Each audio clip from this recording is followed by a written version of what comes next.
In this video, I'm going to teach you how to connect S25 Ultra to iPhone. It's a very easy process, so make sure to follow along.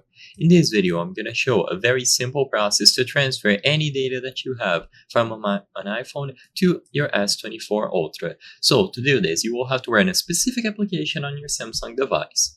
So to start, look for the Smart Switch application. This should be installed by default, but if it isn't, you can open the Samsung store and look for Smart Switch. As the name suggests, this will help you switch from an older device to a new one. So this is what you are going to see on your Samsung S25 Ultra.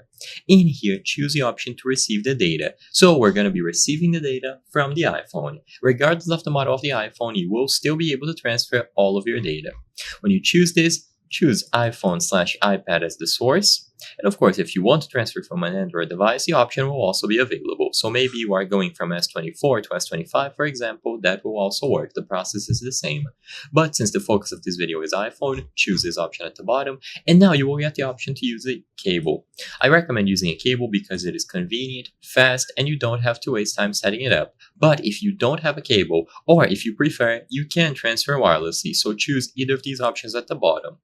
For this, you will need to connect both devices together using either Wi-Fi or Bluetooth, and after they are connected, the data will be transferred wirelessly. But like I said, I'm just going to showcase this with a cable. So once one end of the cable is in the iPhone and the other one is on the Samsung device, the transfer will begin. Both devices will be connected, and you can choose what individual things you want to transfer. If you just want to transfer everything, select the option at the top, or choose to send calls, contacts, messages, apps, and so on.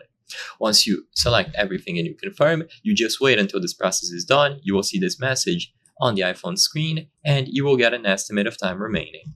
After it is done, everything will be transferred, and you will see how much space it took. I hope I was able to help you on how to connect S25 Ultra to iPhone. If this video helped you, please be sure to leave a like and subscribe for more very easy tips. Thank you for watching.